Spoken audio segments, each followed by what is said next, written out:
Como vão vocês? Bacana a gente conseguir se ver, né? Pelo menos se falar de alguma maneira aqui pela plataforma da universidade. É um caminho possível, não é? Não é, gostaríamos, né? Pois o curso é presencial, é a maneira como nos foi viável. E isso aponta a necessidades aí de adequações que são momentâneas, mas também o quão importante nós prosseguirmos, né? No nosso conhecimento, nas coisas que nós precisamos aprender na nossa trajetória para nos tornarmos psicólogas e psicólogos, mesmo.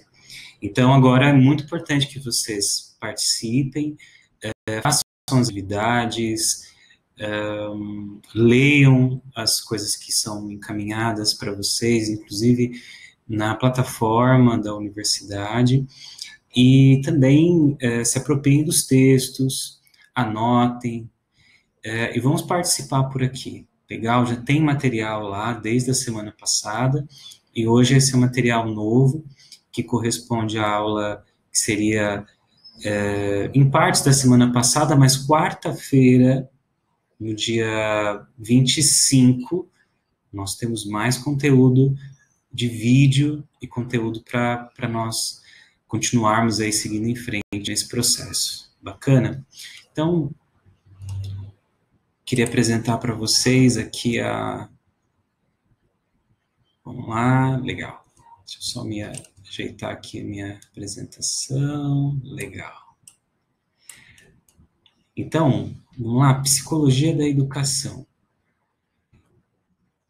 Quais são os caminhos que a gente seguiu até agora e o que nós vimos? Acho que vai ficar melhor por hora. Então, por hora, nós falamos que a psicologia da educação é uma área interdisciplinar. Vamos parar por aqui. Vou ler o texto com vocês em algum momento, e esse material do texto, ele vai ser encaminhado para vocês em formato PDF. Acredito que aqui na plataforma eu consiga encaminhar para download, e aí vocês podem fazer a leitura do texto, mas também para as anotações, imprimi-lo, baixar nos seus dispositivos, ok? Então vamos lá. Psicologia da educação é uma área interdisciplinar. A gente viu em sala de aula que essa área interdisciplinar significa que a interação é o contato, é a relação entre duas ou mais disciplinas. Então, a área da psicologia da educação é essa inter-relação entre a psicologia e a educação, pelo menos. A gente pode pensar em muitas outras disciplinas, e a disciplina pode ser uma profissão, uma área da ciência, do conhecimento humano. Então, na educação, a gente sabe que várias áreas interagem, áreas que ficaram conhecidas como áreas exatas, áreas sociais, humanas, as áreas da saúde, todas elas, inclusive nós, como profissionais da saúde em formação, psicólogo é uma das 14 profissões da saúde. Uma das 14 profissões da saúde. Esses dias, evidente, só uma digressão, houveram aplausos aí ao redor do mundo também devido ao enfrentamento da Covid-19, que é o motivo para nós estarmos falando por aqui, né, e não presencialmente, e os profissionais da saúde têm sido aplaudidos, hostilizados por alguns, mas aplaudidos e reconhecidos, assim como outras áreas da segurança pública, dos serviços essenciais, mas em especial os profissionais da saúde, porque lidam diretamente com as pessoas que estão adoecidas e com suspeitas de adoecimento. Pois bem, psicólogo é uma das 14 profissões da saúde. E, então, a saúde também entra como uma das áreas, uma das disciplinas que se relacionam nesse jogo da psicologia da educação. Agora, se é uma inter-relação, uma relação que há interação, então ela abriga, como continuando no texto, em seu campo de estudos, muitas formas diferentes de abordagens. Se duas pessoas que se sentam uma diante da outra, como nós agora, temos às vezes semelhanças, mas diferenças, pontos de vista diferentes. Imagine uma área de estudo. Então, dentro da psicologia, vocês sabem, nós temos abordagens que muitas vezes têm enfoques, têm propostas técnico-teóricas bastante diferentes, embora coerentes, coesas, científicas, epistemologicamente embasadas, mas diferentes. E essas diferenças, às vezes, elas podem, como o texto aqui diz, afetar, proporcionando um distanciamento entre essas abordagens. Abordagem não é só as abordagens psicológicas como comportamental, psicanálise, fenomenológica, como eixos, né, como Maslow lá nos Estados Unidos vai chamar dos 3 eixos, né? Agora, da psicologia, agora a gente está falando aqui de abordagens como a forma de abordar a educação. E a gente vai falar disso hoje, retomando algumas coisas de sala de aula e avançando um pouco mais. Então, essas lógicas e as maneiras de abordar a educação podem se distanciar. Agora, isso cria um processo de desafio, não é impedimento. Um desafio. Quando não há um consenso, e será que nós poderíamos chegar a um consenso sem que houvesse conflito? Que a gente deve evitar, evidente, é o confronto, né? É um embate pelo próprio embate. Agora, o conflito de ideias é natural, nós temos diferenças. Agora, avançando um pouco mais, esse é o ponto importante. Reconhecer as diferenças entre as abordagens na educação. Então, por exemplo, a psicologia da educação pensada pela análise do comportamento, a psicologia da educação pensada pela psicanálise, pensada pela fenomenologia existencial, pensada por Piaget, pensada através da perspectiva da psicologia histórico-cultural de Vygotsky e outros, ou o método comparativo genético de Henri Vallon.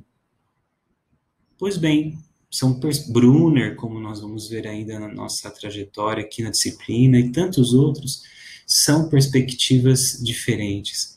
Agora, talvez a psicologia, isso é onde nós vamos chegar, deva focar não nas diferenças, mas naquilo que nos aproxima. Então, para autores como Brunner, que é um dos autores nossos aqui contemporâneos, muito próximo de nós, né, em termos cronológicos, a psicologia da educação poderia buscar suas bases no fato de que todas as gerações aqui ele está dizendo as idades, as gerações dos idosos, dos adultos, das crianças, dos adolescentes, dos jovens, que as gerações compartilham matrizes sociais, formas de se relacionar como sociedade, que abarcam, ou seja, que compreendem, que dão conta tanto da cultura quanto da ciência.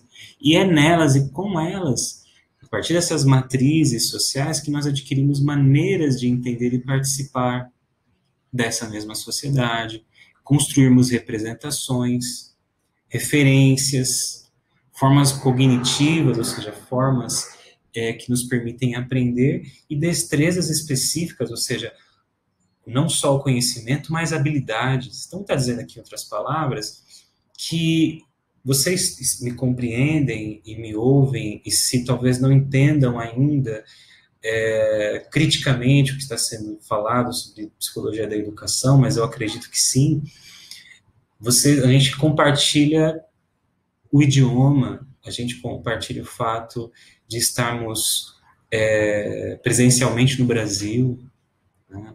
Alimentação, mesmo com diferenças, as desigualdades, os problemas, os tipos de solução, nós compartilhamos a realidade, compartilhamos as matrizes sociais. Portanto, se compartilhamos é porque existem semelhanças e possibilidades de aprender e desenvolver competências, e competências que nos permitam aprender mais.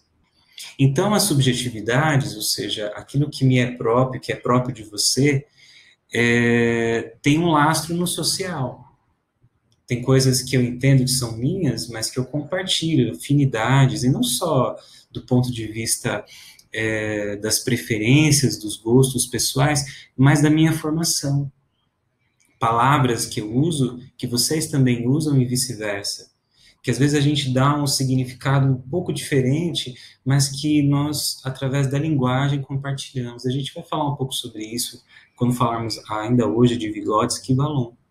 Então, se nós compartilhamos na nossa subjetividade, que se dá nesse laço social, as possibilidades de construirmos o conhecimento, então nós podemos nos organizar nessas redes de representações e referentes, ou seja, através dos signos, da linguagem, do conteúdo do que falamos, da sua imagem fonética, da impressão que temos dessas coisas, para construir perspectivas sobre possibilidades de responder problemas, projetos, para dar conta das nossas motivações, das nossas expectativas, dos nossos desejos. Por exemplo, que tipo de cidadão eu quero, ou o que socialmente nós esperamos desse ser humano que se apresenta para nós como nosso, como aluno do educador. Com o que nós esperamos desse adolescente, o que ele espera dele, o que na nossa matriz social esperada, qual a imagem que se tem de cidadão, qual a imagem que se tem de um sujeito, de um organismo, de uma pessoa que tenha autonomia e que tenha responsabilidade no exercício dos seus direitos e deveres. Isso também faz parte da educação. Então, em outras palavras, a psicologia escolar deve, no sentido de que pode, potencialmente, tem essa capacidade de buscar a integração entre psicologia, educação e todas as outras áreas que fazem parte ou da psicologia ou da educação, para compartilhar a partir da coletividade e também das subjetividades, ou seja, a gente pensa no indivíduo, mas também pensa no coletivo a partir dessa matriz social. A gente conversou outras coisas, mas eu queria destacar isso porque esse ponto é importante para a gente prosseguir na aula de hoje. Legal?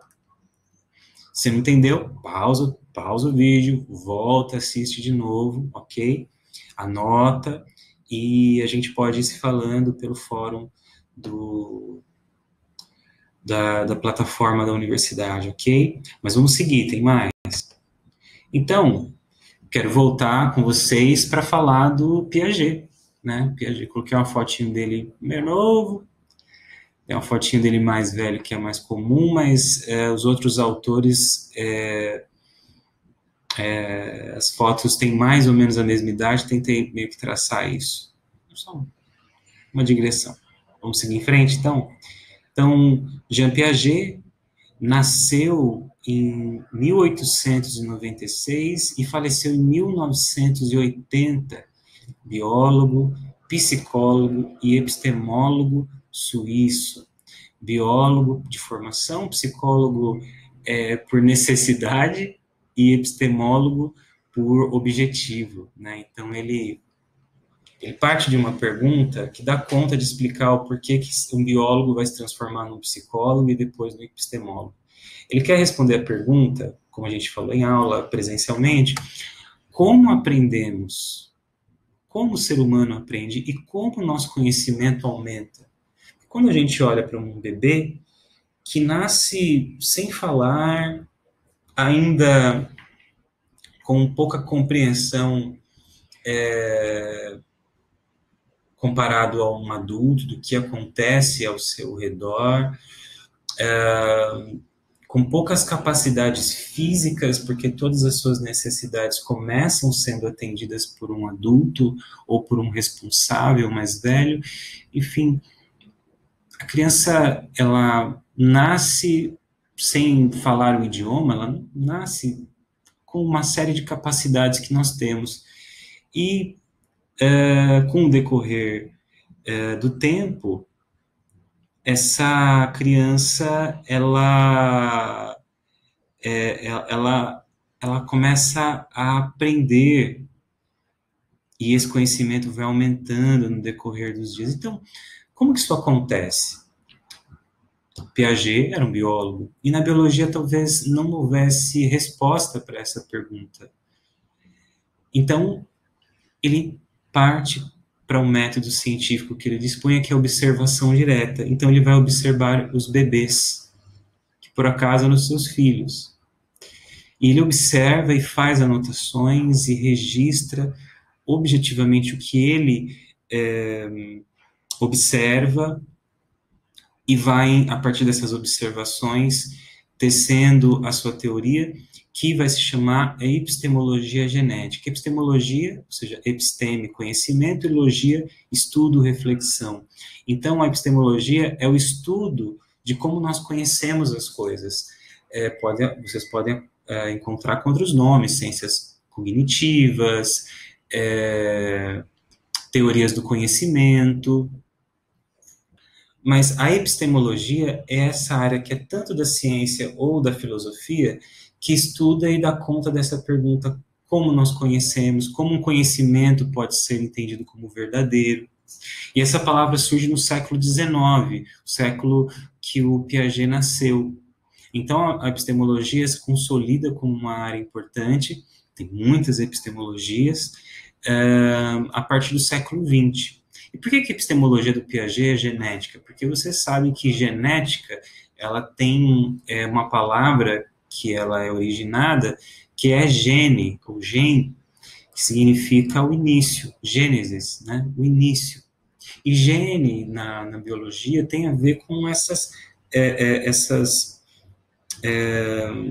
esses traços, essas células, o nosso DNA, nossa herança genética que nós carregamos dos nossos ascendentes, dos nossos ancestrais.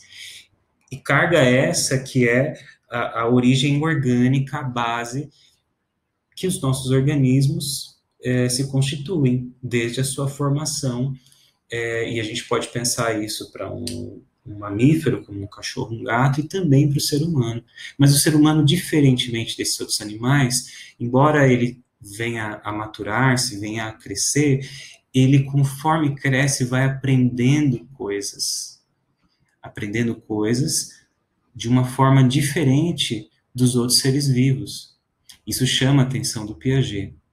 Então, a origem, a epistemologia é genética porque ele busca as bases de como de fato nós aprendemos as coisas. Olha que interessante.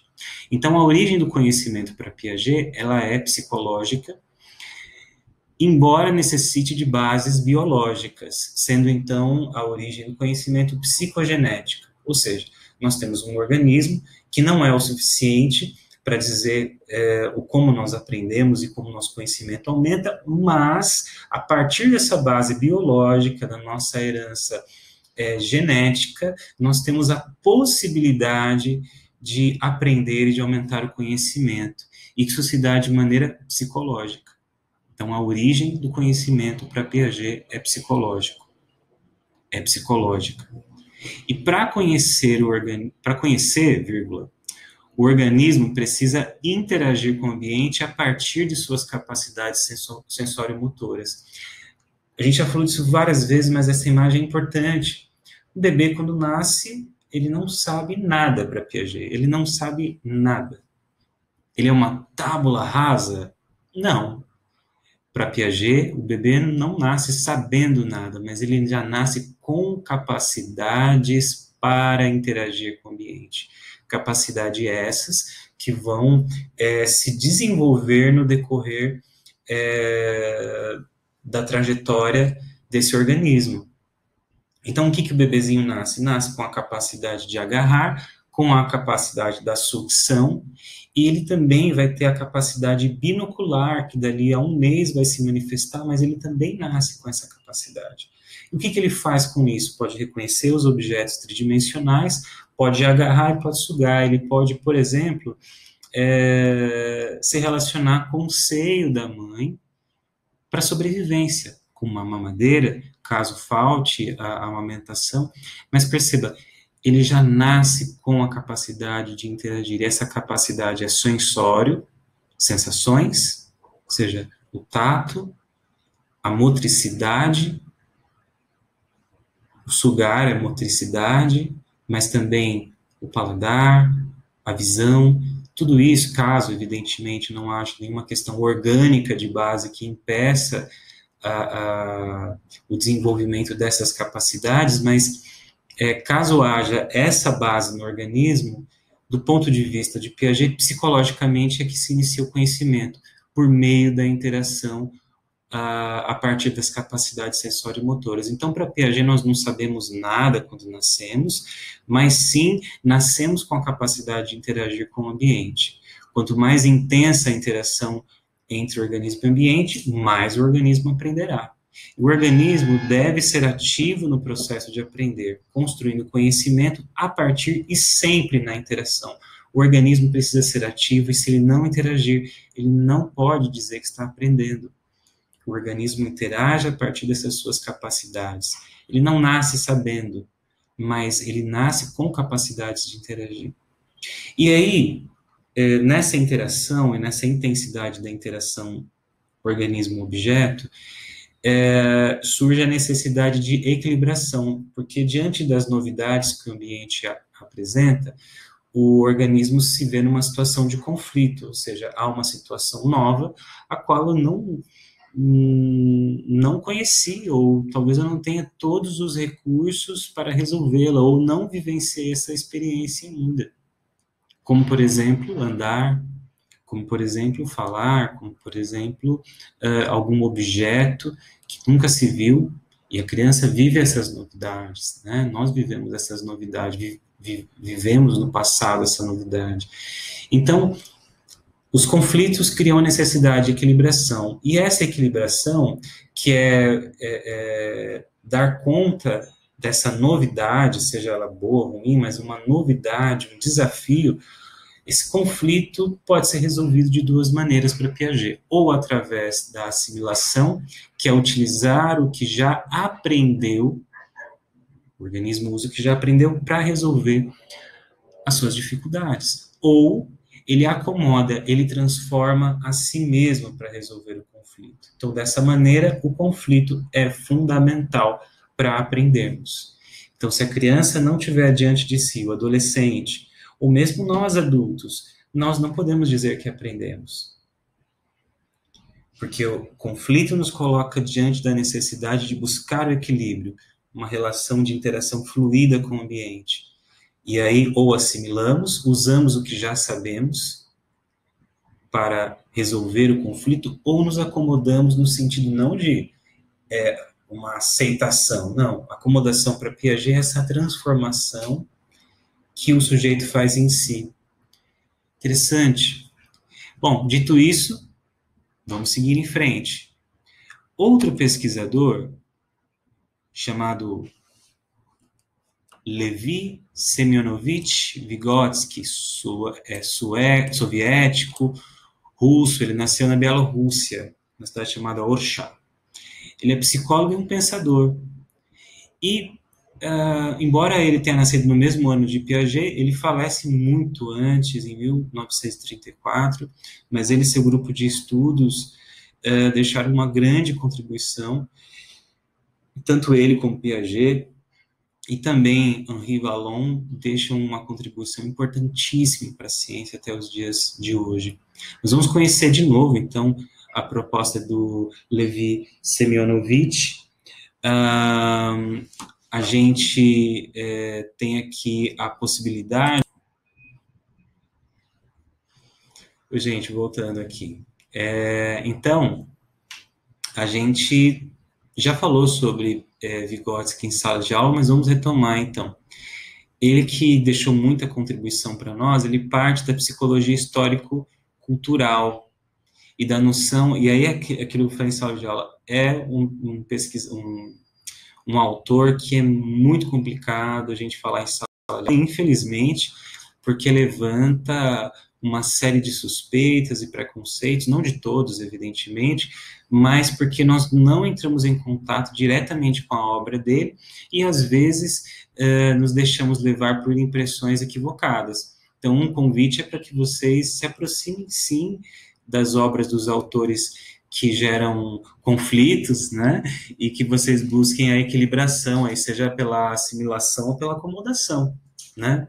Então, o pensador que é polêmico é Karl Marx, sociólogo, pensador, muito importante, não só no século XIX, mas no século XX, no século XXI ainda, porque apresenta uma proposta de pensamento que é o materialismo histórico dialético, que nós vamos falar um pouquinho mais à frente, que também questiona o modo operandi, né, a estrutura da nossa sociedade, enquanto uma sociedade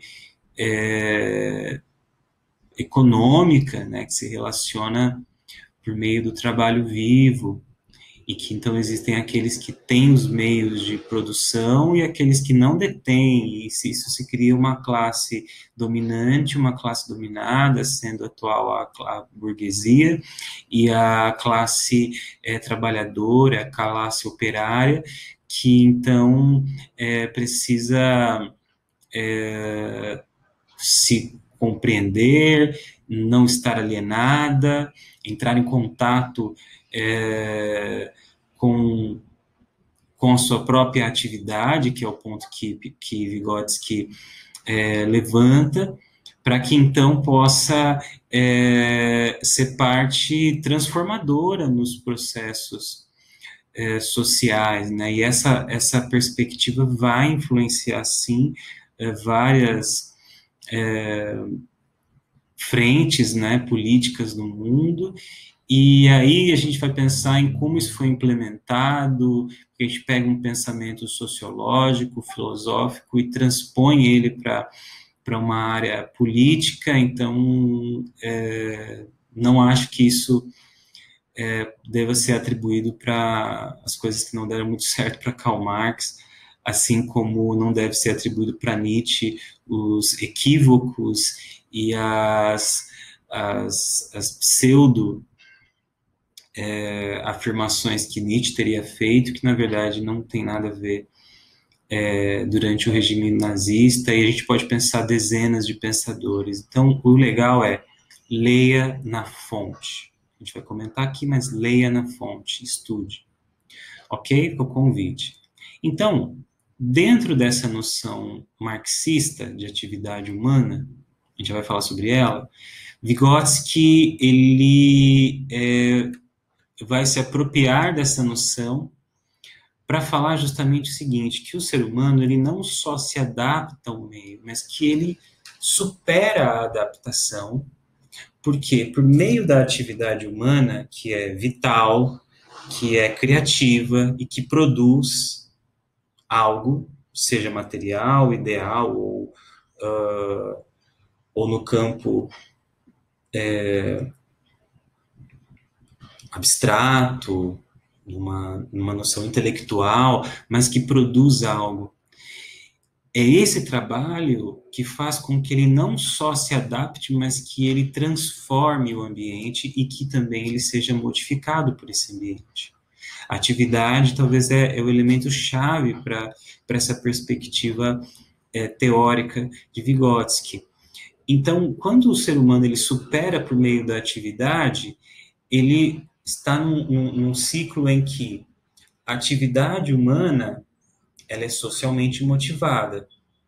Socialmente, porque dependendo de onde esse sujeito concreto, esse homem, essa mulher concreta, esse homem concreto se apresenta, ou seja, em qual parte da estrutura ele está, se ele está na superestrutura ou se ele está na estrutura, se ele faz parte da classe dominante, dominada, se ele teve acesso a estudos, se não teve, se ele tem acesso aos meios de produção, se ele não tem, quais recursos ele dispõe, qual a época, quais são as tecnologias existentes, a gente é modificado pela sociedade, mas também somos produtos da sociedade.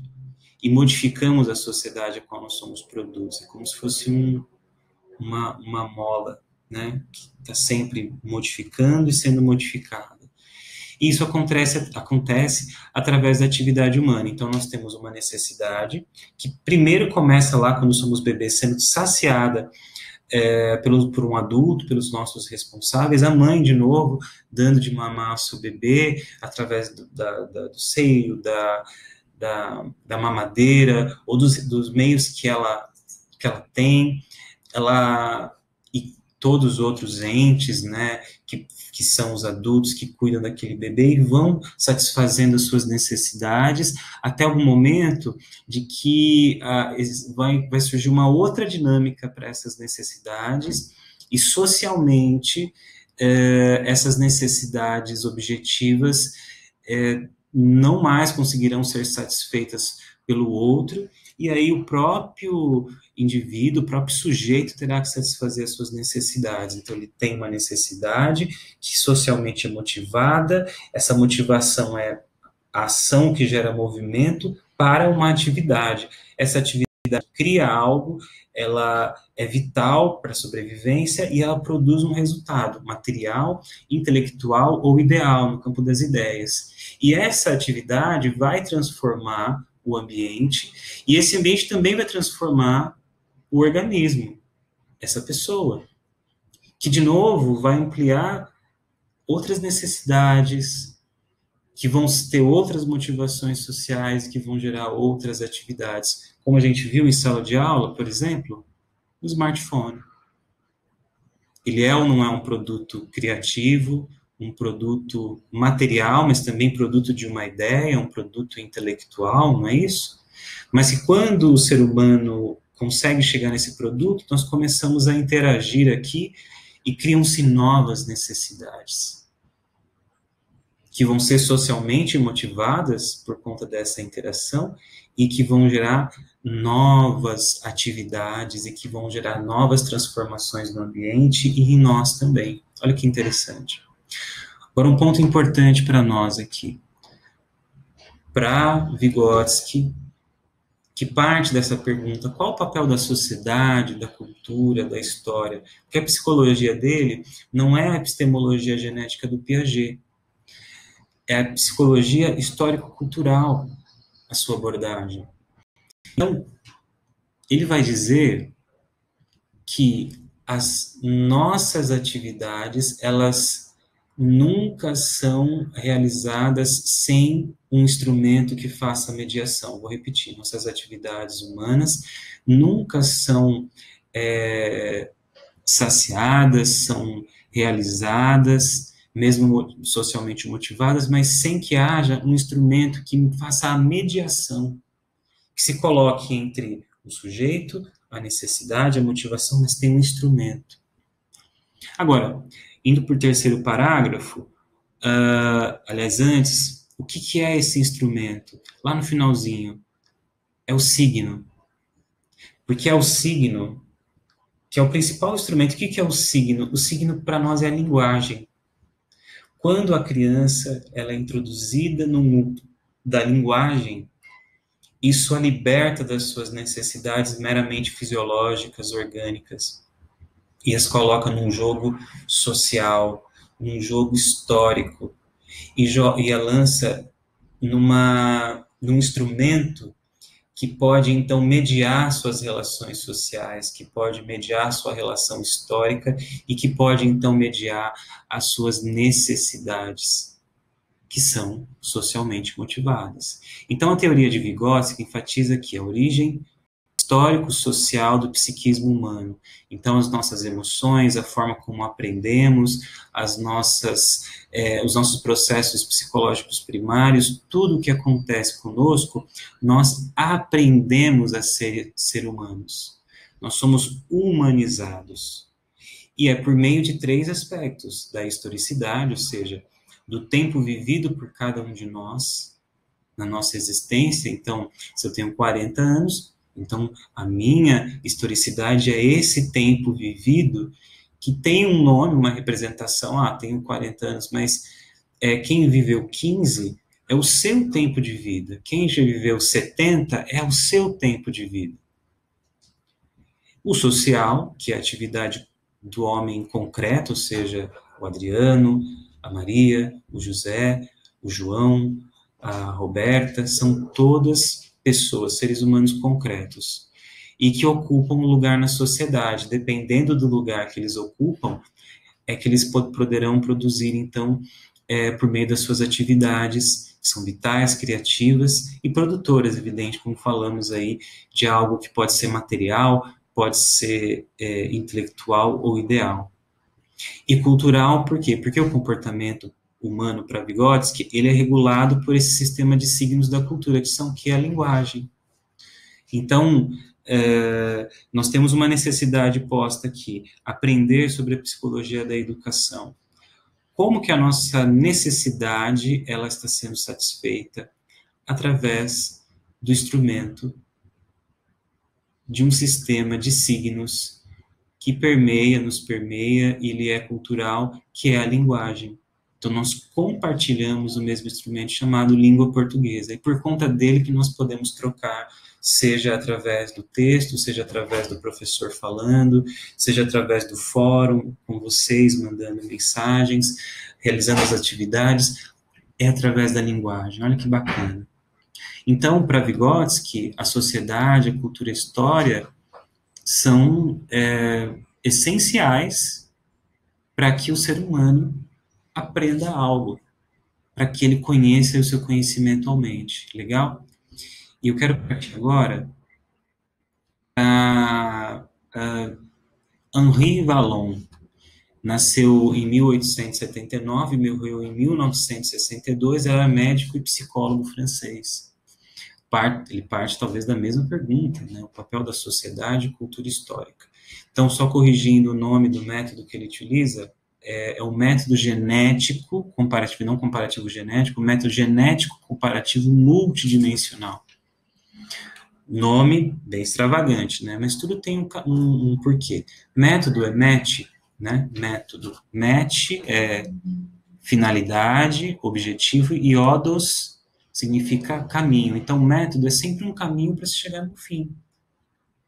Então, sair do ponto A para chegar no ponto B. E como que é esse método? Ele é genético, porque ele também, assim como o Piaget, busca as origens a partir de um organismo que carrega, assim, as heranças da sua ancestralidade, dos seus ascendentes, e é comparativo multidimensional. Essa parte do comparativo é super importante. Vamos ler juntos. Esse método propõe a observação como recurso principal, juntamente com a análise e formulação de problemas. Até aí.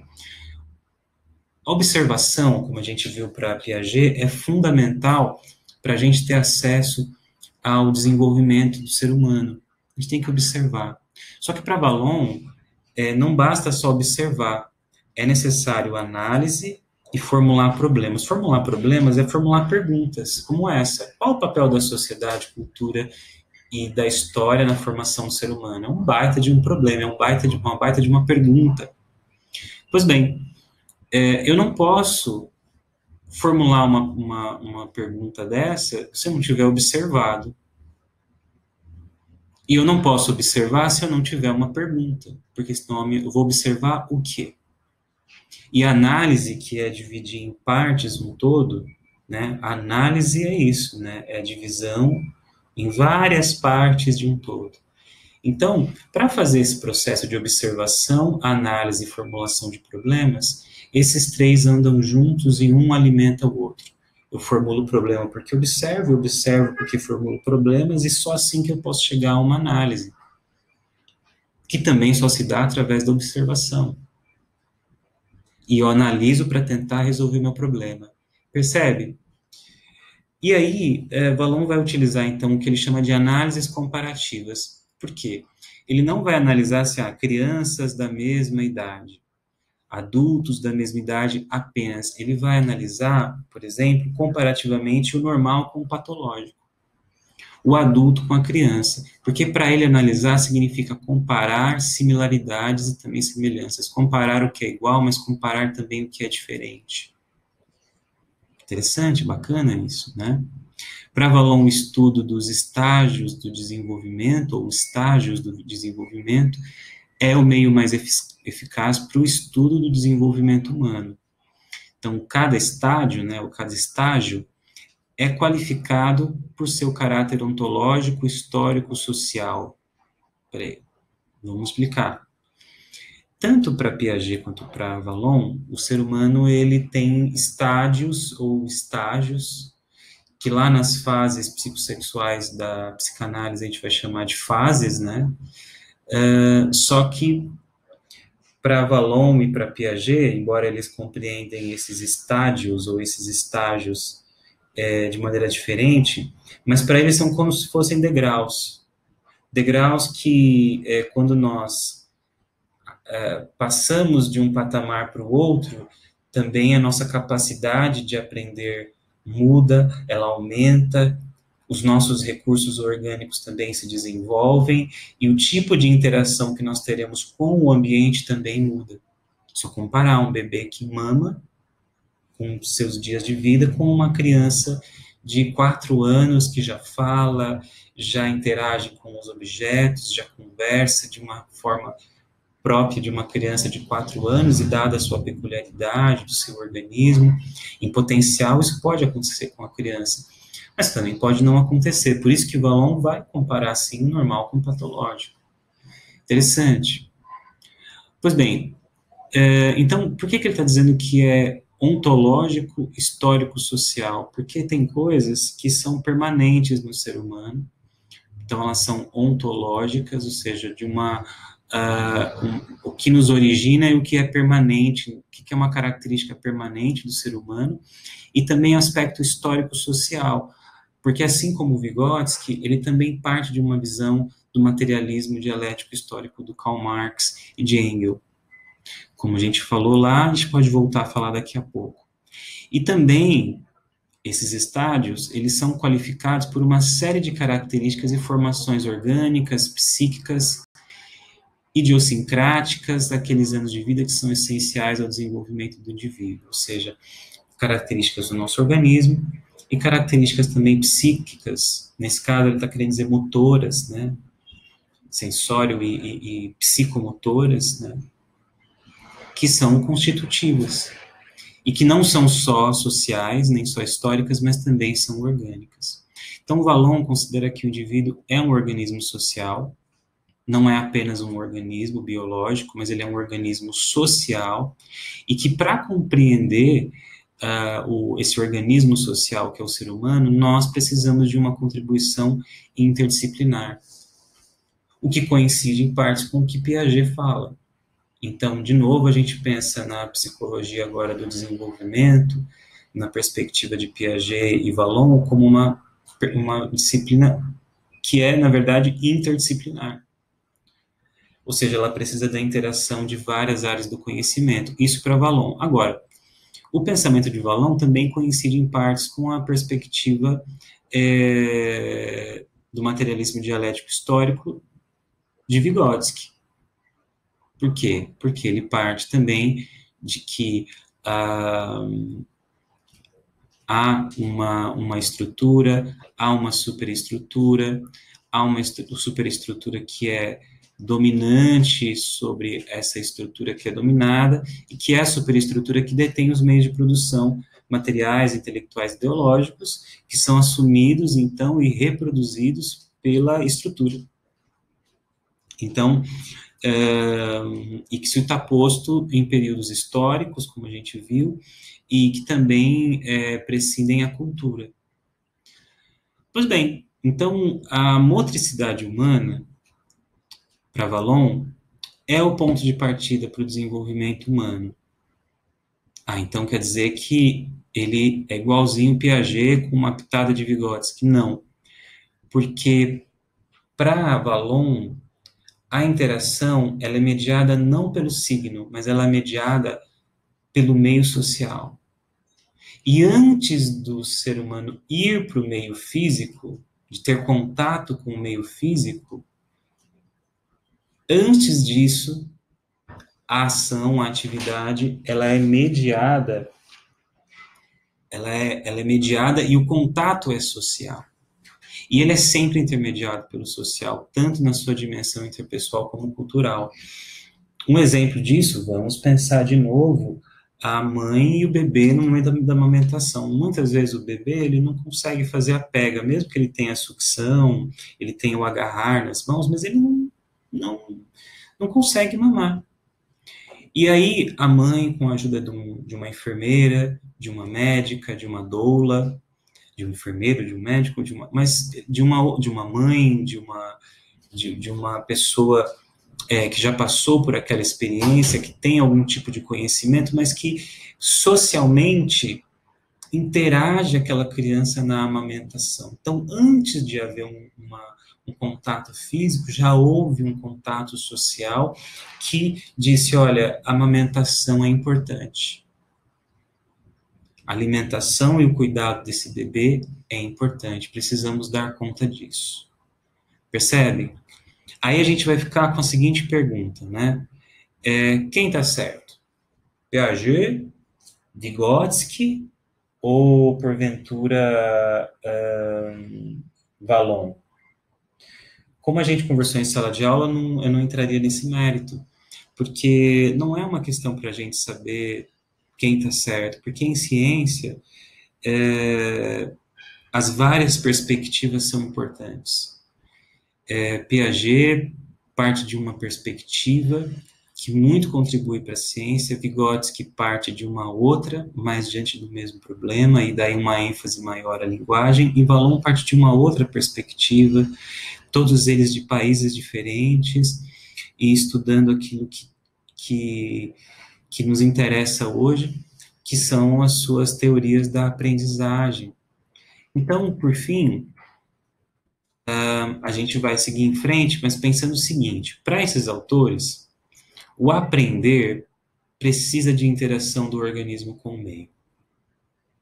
E aí já tem uma coisa importante. A sala de aula, pensando na área escolar, ou pensando aqui esse ambiente chamado aula com exposição virtual. Se eu só falar aqui, você pausar, se você não interagir com isso, você não vai aprender. Como eu interajo, professor? Você vai interagir a partir das estratégias que você já vem usando e que te fizeram chegar até aqui na vida adulta, ou no começo da vida adulta. Então, quando eu penso e escrevo alguma coisa, quando eu anoto, quando eu sublinho meu texto, quando eu leio, eu estou interagindo? Está. Quando eu pergunto, quando eu resolvo as questões, são todas formas de interação. Agora, elas vão mudar um pouco de autor para autor, porque para Piaget é através das nossas capacidades sensório-motoras. Para Vallon é através da motricidade, mas motricidade mediada pelo social. Ou ainda pela atividade socialmente motivada e mediada pela historicidade, pelo tempo vivido, pelo social e pelos signos da cultura, a linguagem. Mas para todos há uma interação. O organismo não é passivo nesse processo.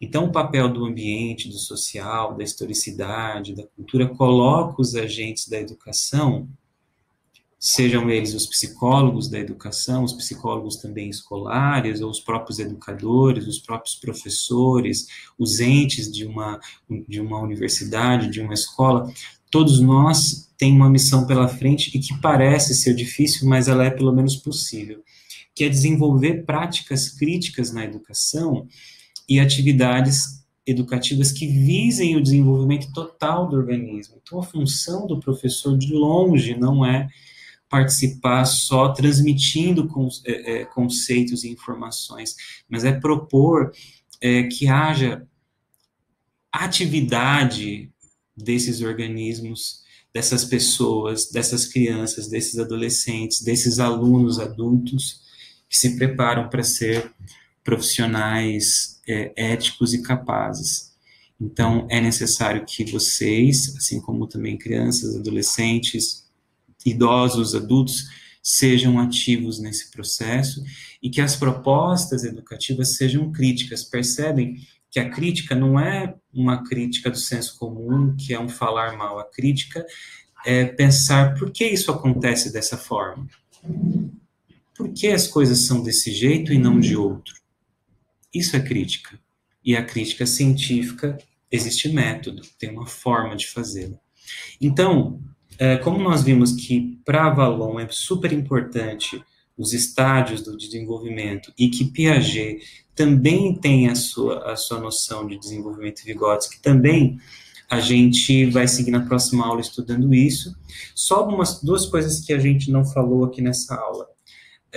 Skinner, nós falamos bastante na sala de aula, mas ele não tem uma teoria do desenvolvimento. Ele tem uma noção, um conceito científico estudado através das práticas da análise experimental do comportamento, do behaviorismo radical, de que todo ser humano é capaz de aprender porque nós somos o que somos, porque temos um repertório de comportamento que é o nosso self, que é o eu mesmo, e que é resultado dessas interações entre o comportamento operante, ou seja, que opera, que altera o ambiente, e essa resposta do ambiente modificado, que também é operante, porque nos altera. E aí pode haver um reforço negativo ou positivo, ou seja, de que nosso comportamento seja mantido ou que nosso comportamento seja extinguido. Existe a possibilidade de que o que façamos seja entendido como aversivo e, então, punitivo. Então, se a gente pensar o eixo da educação, punir, fazer alguma coisa sem ter a compreensão que o organismo, que a criança, que o adolescente está entendendo aquilo como um reforço negativo, ou não entender quais são as variáveis que controlam o comportamento, ou não ter uma noção clara de quais são os comportamentos aceitáveis e aqueles que não podem ser aceitados, normalizar coisas que talvez não deveriam ser tidas como normais, como, por exemplo, a agressão de um aluno a outro aluno.